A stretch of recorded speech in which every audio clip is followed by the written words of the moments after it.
and welcome to Girl Talk. My name is Leslie. Whatever you have to say about this year's presidential campaign, and believe me, there are a lot of things you could say about this year's presidential campaign, one thing's for sure, it hasn't been dull.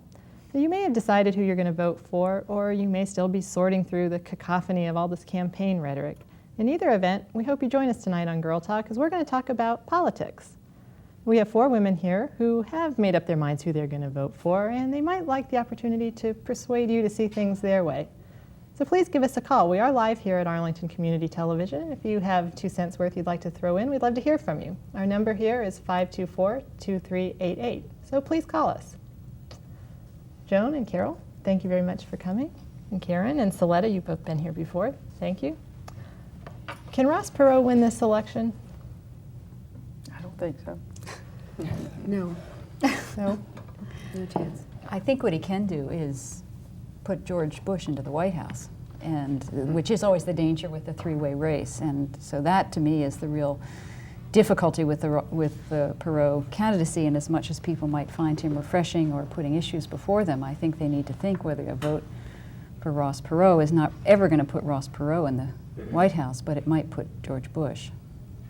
I think people have to ask themselves, too, how much they've had a chance to hear about Perot. In fact, whatever you think about the way we run campaigns in this country, and there's a lot to be said against it, by the time most candidates get this far, we have really put them through a serious test. We have asked them about everything we could possibly ask them about, and we've seen them under all kinds of stress and all kinds of pressure. Ross Perot has had one incident of one brief period of pressure, and then he was out. And as he comes back in, he is really bypassing the whole process and undermining our capacity to really know who this man is and what kind of leadership he might offer, except in the most abbreviated sort of way. And I think that's a real problem with his candidacy. Ross Perot is a good spokesman for the frustrations many of us have felt in the last few years. His down-home, folksy manner appeals to people. He is articulate, but like both of you, he really hasn't given us the substance you need from a presidential candidate. And unlike you, I don't think it's the risk of putting George Bush back in the White House. Of course, I am reflecting my bias here. He can keep right on going that way, as far as I'm concerned, because I'd love to see George back in. Yes, but for good. But I'm not at all convinced that that his support is drawing from Clinton. I know the latest polls say that Clinton's numbers are down a bit and George's, the gap is narrowing. But I'm not at all convinced that that's because Perot is in the race. Yeah, the polls was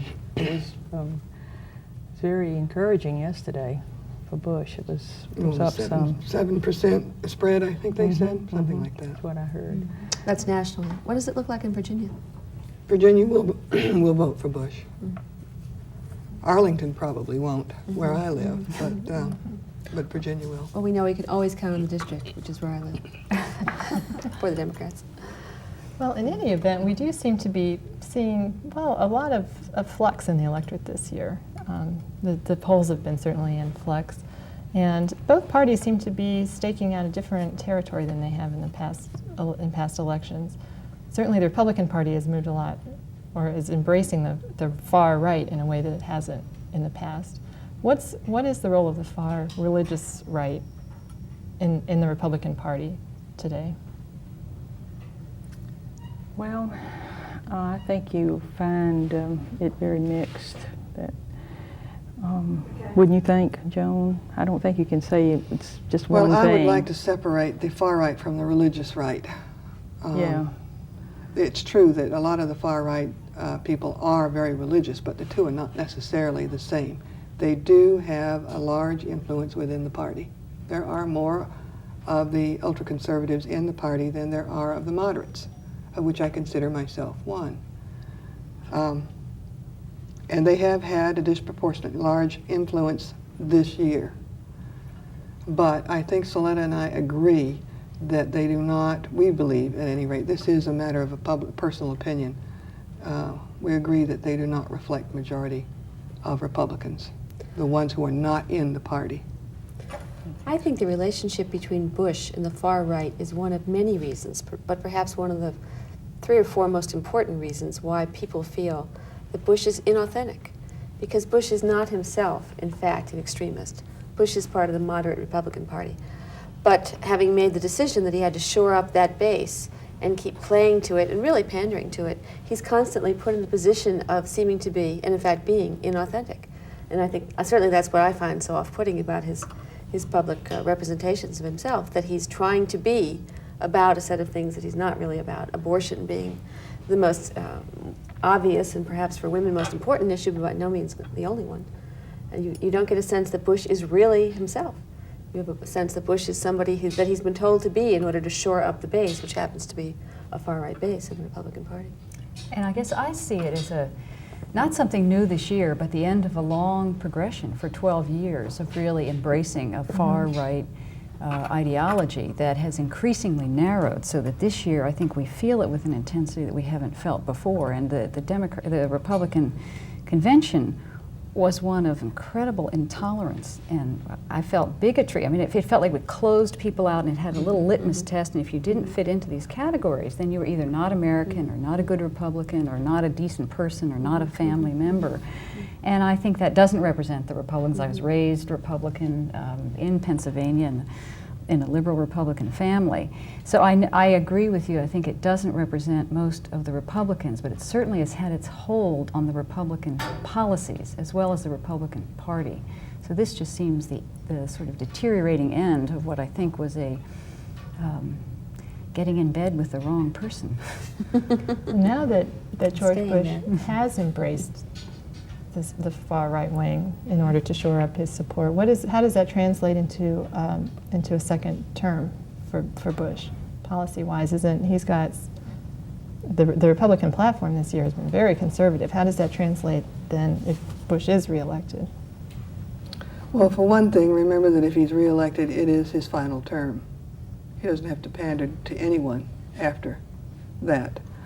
Also, please remember that some of the extreme positions that you heard on the television in connection with the Republican convention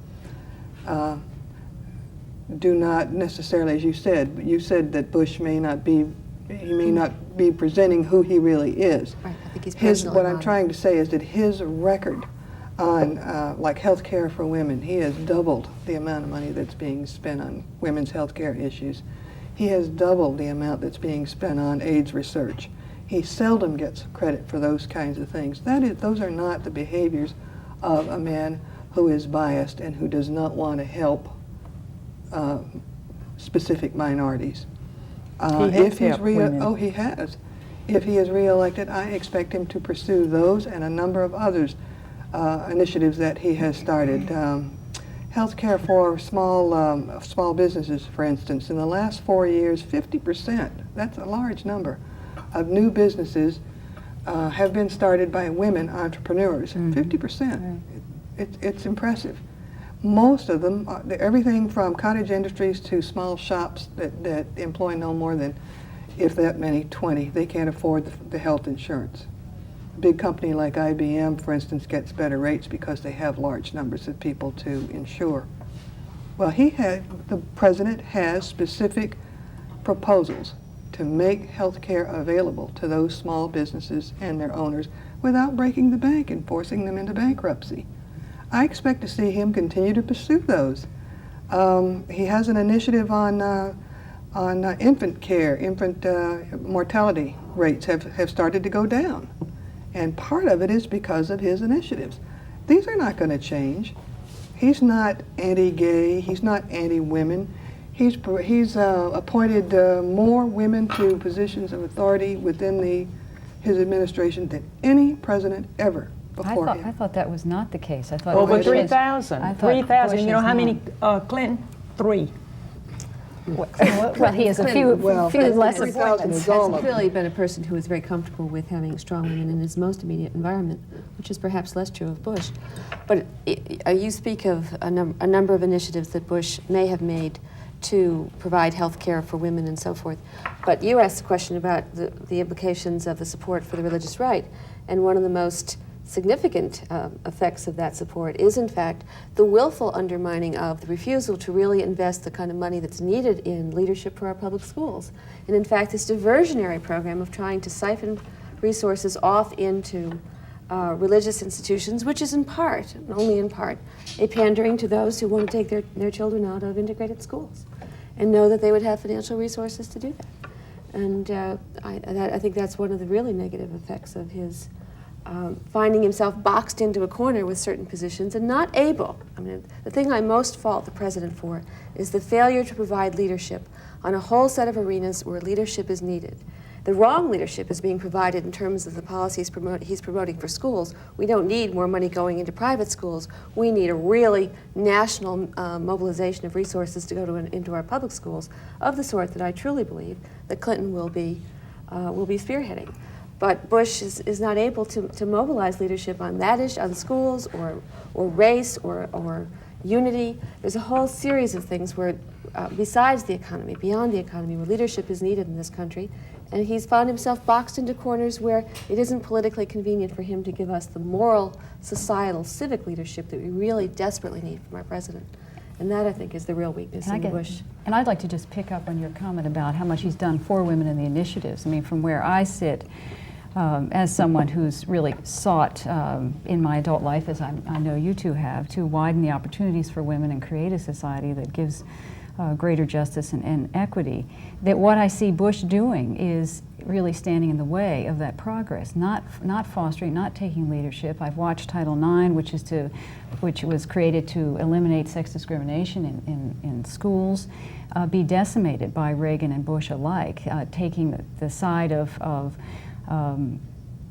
the Justice Department fighting the school, defending the schools that are not enforcing Title IX. He vetoed the family leave. He's not been out front on daycare. He hasn't been out front on issues that are of great concern to working women. And while there is a lot of discussion about the family, women and children are suffering enormously and disproportionately under the economic policies that we've had in the last 12 years, and including the last 4 years under Bush. Mm-hmm. So But he doesn't want mandates. This is why the family leave, he's all for people taking the leave, but he wants the little businesses to do that, see. He doesn't want so much government in there. And I think this is wonderful to me. I mean, I just think George Bush is great, but I mean, he does not believe in mandates. And if you put something down ironclad and say, okay, this is the way it's going to be, the big businesses don't hurt, but those little businesses, they'll be snuffed out. And little businesses that have fewer than 50 employees are exempt from. Right, they're exempt, and that whole thing is an excellent example of a Republican red herring.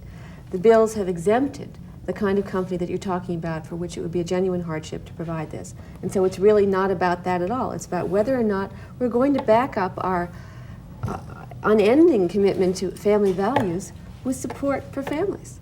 This is the kind of support that families and women who ends up taking care of elderly parents or children who are in difficulty. It's almost always the woman who stays home. We're the ones that are affected by this. He's not been willing to be out there and really give us the programs we need, as well as the moral support that, yes, this is important. And I think on some basic issues you need mandates. And he didn't want mandates, so he voted against the Civil Rights Act when he was younger. He didn't want mandates, so he didn't want Medicare. And so some of the things that we now take for granted as being the floor that keeps people from really sinking, into the gutter without some support from government. I think you can have mandates without having government necessarily intrude on everything. And I think there's lots of room for compromise, and I think we need that kind of compromise. We need to build in things that have flexibility. But it's the kind of moral leadership for a country that would make us feel as if our most basic needs are taken care of. And I think in Clinton you have someone who's got that kind of commitment, that kind of courage, the willingness to come out front for that. And in George Bill Bush, I don't think there's that. says what needs to be said depending upon who he's talking to. That's my perception. True. Bill Clinton has a clear, coherent, integrated vision of where this country should be going, of how the different parts of his policy, economic, jobs, schools, education, lifelong learning, how those things fit together. He understands the ways in which racial issues fit into that. He understands that we can't have the kind of economic progress we want or the kind of educational progress we want unless we understand that this is for everyone and not just for those who are fortunate enough to live in the right part of town and have the right sort of opportunities by birth. He understands that and he stands for that, and I have been inspired by the ways in which he has spelled that out clearly, coherently, under heavy pressure over several months. I'm inspired by the way his record in Arkansas backs up his capacity to provide leadership in these arenas. And I really look forward to, but one of the things I've been saying about this election is that for me it's the long delayed fulfillment of the generational promise that was introduced in the early 60s. That was a moment when I, coming of age, came to believe that our government could be about inspiring the best in us, bringing out the best in us. And it's been a long, dry season since John Kennedy was killed, and we came to have to weigh the good things Lyndon Johnson was trying to do against the evil of the Vietnam War. It's been a long, dry season. And I really believe that Bill Clinton is going to bring to fruition the kind of possibility for national leadership about the things that are important to us as a society that we haven't had for a long time. I think he's a fine candidate, and I'm excited by the possibility that within 9 days he'll be the president-elect. He gonna bring us the interest rates that Carter did, 21%. What possible basis is there for saying that he would, and what are the things that he is proposing to do that will raise interest rates? Well, he wants to take from Peter to give to Paul. In other words, he's saying all these things he's going to do. Where's he going to get the money? Do you think that those who are making over $200,000 a year cannot afford to pay more in taxes? But he says the 2%. That's Now, not if you look at it, He has said very clearly that if it is not possible for him to, in fact, raise the amount of income that he needs for his programs from the tax proposals he's making on people making over $200,000 a year, or foreign companies doing business in this country, and cutbacks and accelerated cutbacks in the defense industries. If the money isn't coming in, then the programs will be slowed down. He is not saying he will get that money come hell or high water, no matter what it takes to do it. He's saying that he will operate under principles of equity and fairness, But he which is cannot another thing I find possibly- inspiring. He cannot possibly get enough money just from that. It's going to go right down to people that make $20,000, maybe $34,000, the top 2%. I don't believe it. Well, then it comes down to a matter of whether or not you choose to believe what he has in fact clearly said, which is that he has no intention whatsoever of taxing people who are making $24,000 a year or $36,000 a year, that the whole record of the last 12 years has been that these people have been overtaxed. Their taxes have gone up because of the adjustments in Social Security, and he is not going to be about making that worse. He's been very clear about that from the day he first Well, he announced says his one thing initiative. and then he says another, Yeah. right, Joe? Yes, twice in June, he talked about middle-class tax credit. And in one, he said it was central to his plan. And a few weeks later, he said to say that a middle-class tax break was central to his plan was false. Now, to go back to what you said before, you had John Kennedy and Lyndon Johnson. And by the way, if I'd been old enough to vote, I would have voted for John Kennedy.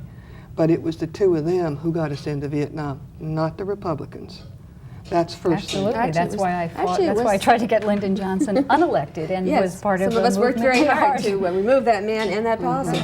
And some of us Secondly- remember Nixon being elected on a secret promise to end the war, a secret plan to end the war, and it took another 7 years before that war finally ended.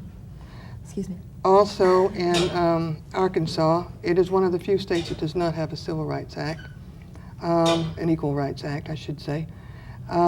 75% of its high school graduates, of those who go to college, have to have remedial help.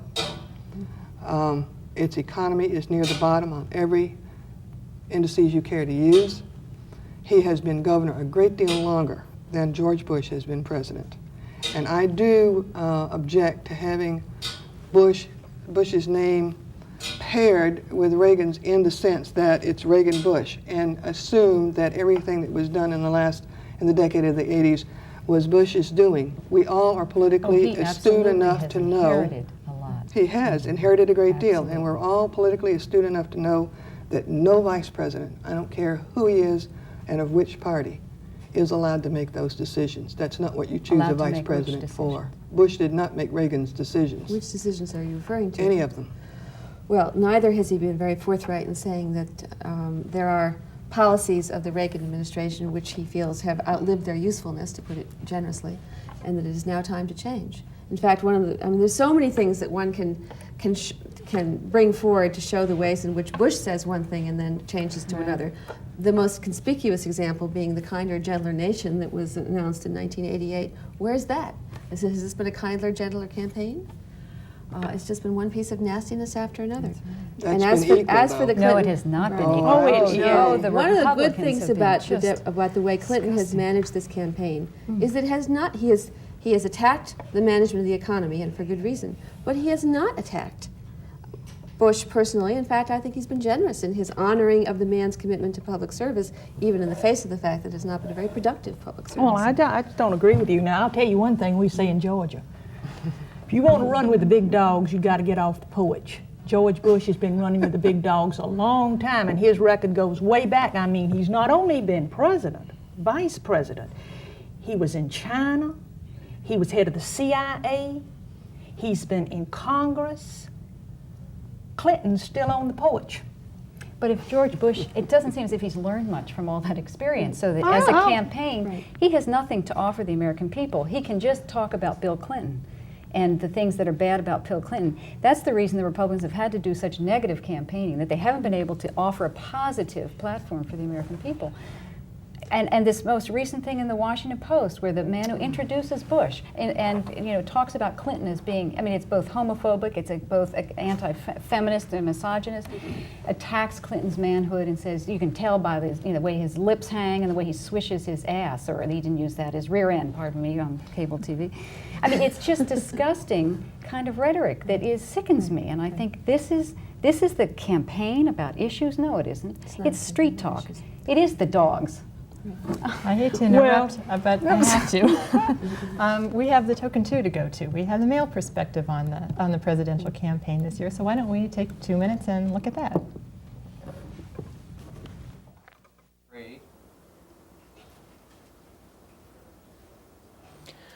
I'm the chief lobbyist for Physicians for Social Responsibility, a group here in Washington that lobbies for peace, the environment, health, children, women's issues.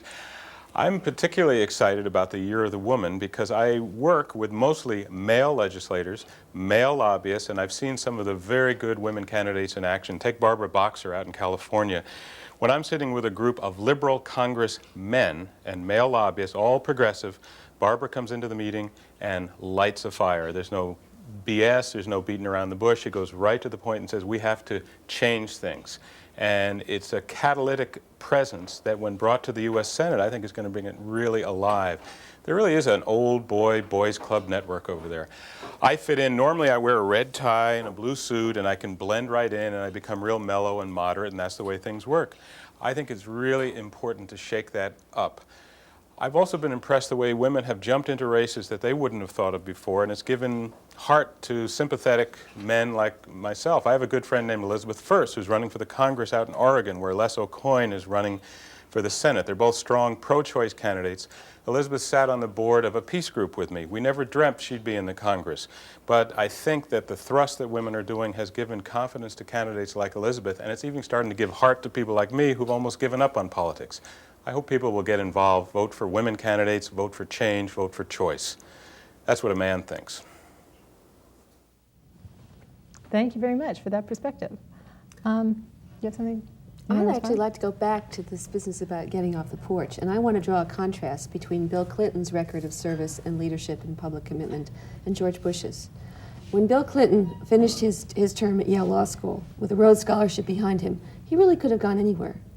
And it's unusual for him to have made the choice to go from Georgetown to Oxford to Yale and back to Arkansas. I think at that point he made a very serious commitment that he did in fact come from the second poorest state in the nation, the state that always says, thank God for Mississippi or we would be last. And I'm going to go back there and I'm going to commit myself, I'm going to commit my public career to trying to do something about making things better in Arkansas. And he began the hard work of developing a political base there, spent 12 years in the governorship, making a commitment to trying to do something about education. You're right that the statistics are not good for Arkansas, but they are significantly better than they were. He fought through tax increases, not just for the sake of taxing, but because, in fact, something had to be done about schools in Arkansas. And he made a serious and long-term commitment that's just been paying off in the last 3 years to bringing business into Arkansas to try and create a better job base for that economy. He has put in a long period of hard service to make that a better place. You contrast that with Bush, who hopped from one thing to another, a couple of years in Congress, 1 year, what was the 1 year appointment? CIA, a couple of years in China, short-term in the UN. Are you throwing off on those things? I'm saying he really never dug in to do anything, and you'd be hard-pressed to say what Bush's accomplishment was in any one of those roles. I think you're wrong. Or, for that matter, in his presidency. Well, what about Clinton going over to England and organizing a demonstration when we're at war? Now, I've got a husband that's in Vietnam at that time.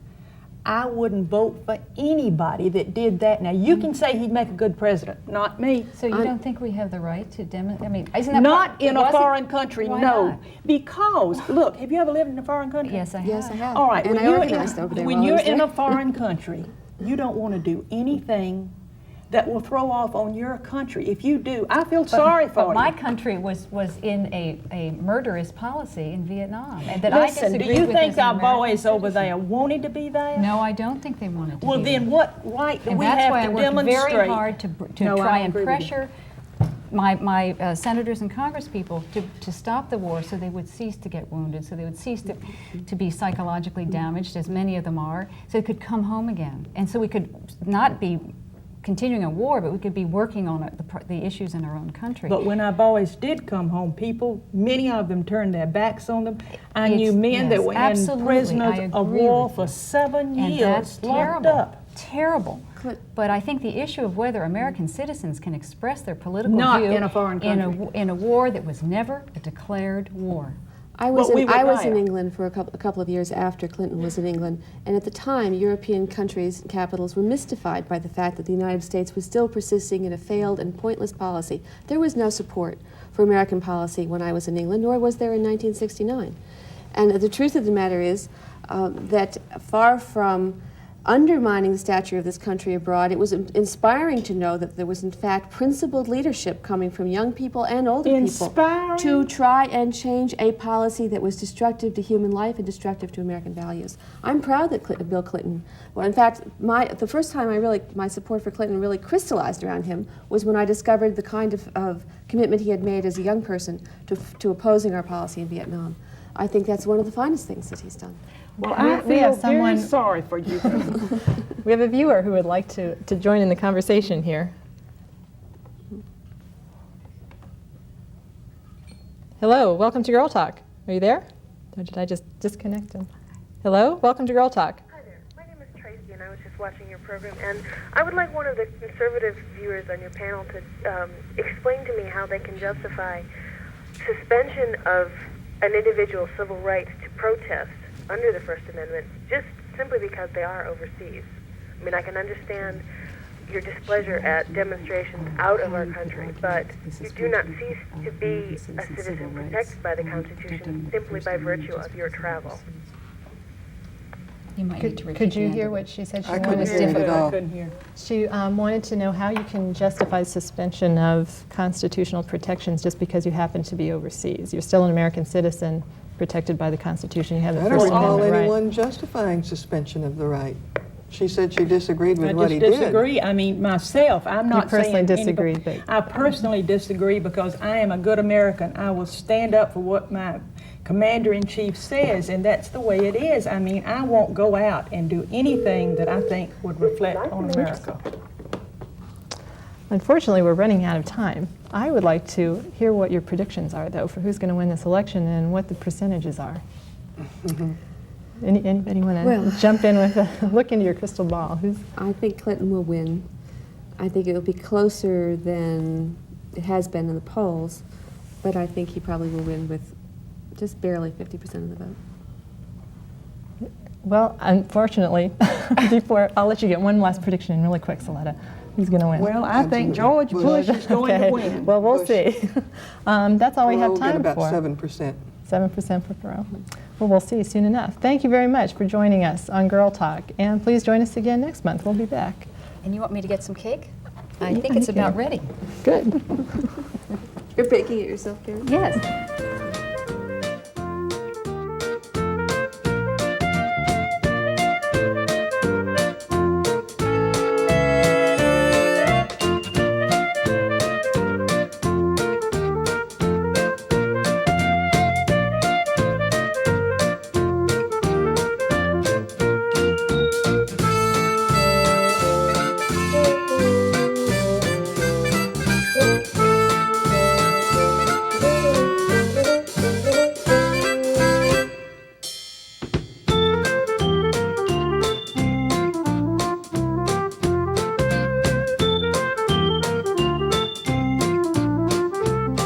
Bye.